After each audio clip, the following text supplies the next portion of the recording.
দক্ষিণ আফ্রিকার জোহানেসবার্গ শহরের একজন প্রোটেস্ট্যান্ট ধর্মযাজককে আমি চিনতাম, যিনি আমাকে অবচেতন মনে সুস্বাস্থ্যের ভাবটি প্রেরণ করার পদ্ধতি বলেছিলেন।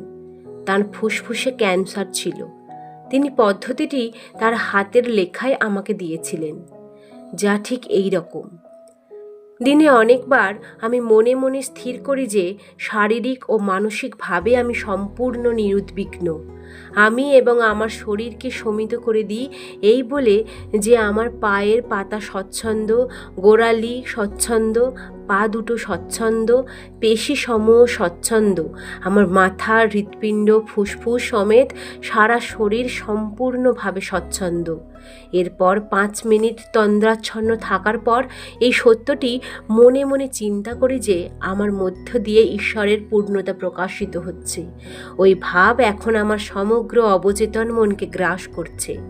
আমার মধ্যে ঈশ্বর বিরাজ করছেন। তিনি তার পূর্ণতার দ্বারা আমার এই শরীর নির্মাণ করেছেন। ওই ভাবে এক ধর্মযাজক অদ্ভুত ফল পেয়েছিলেন। অবচেতন মনে সুস্বাস্থ্যের ভাবটি প্রেরণ করার ক্ষেত্রে এটি একটি সহজ সরল পদ্ধতি। আর একটি সুন্দর পদ্ধতি হলো নিয়মানুবর্তিতা ও বিজ্ঞানসম্মত কল্পনা।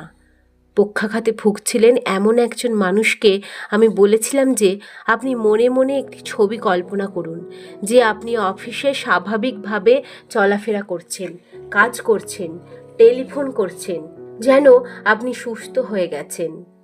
আমি বলেছিলাম যে এই ঘটনা এবং সঠিক স্বাস্থ্যের এই ছবি আপনার মনে স্থায়ী হয়ে যাবে। তিনি ওইভাবে জীবনযাপন করতেন এবং নিজে অফিসে আছেন ভাবতেন। তিনি জানতেন যে তিনি অবচেতন মনকে এমন ধারণা দিচ্ছেন যা অবশ্যই কাজ করবে।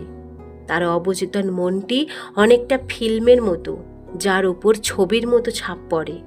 এইভাবে কয়েক সপ্তাহ চলার পর একদিন স্ত্রী ও নার্সরা কেউ ছিল না, তখন পরিকল্পিতভাবে টেলিফোন বাজানো হলো। টেলিফোনটি তার কাছ থেকে প্রায় 12 ফুট দূরে ছিল। তবুও যে কোনো প্রকারে হোক তিনি টেলিফোনটি ধরতে পেরেছিলেন।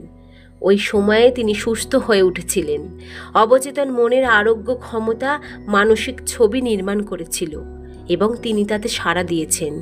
তার একটি মানসিক বাধা ছিল যা মস্তিষ্ক থেকে পা পর্যন্ত পৌঁছেছিল, যে তিনি হাঁটতে পারবেন না। যখন তিনি তার নিজের মনের মধ্যে আরোগ্য লাভের ক্ষমতাকে চিনতে পারলেন, ওই দিকে মনোযোগ দিলেন, তখন তিনি হাঁটতে সক্ষম হলেন। যা তুমি প্রার্থনা করবে, বিশ্বাস করবে, তাই তুমি পাবে।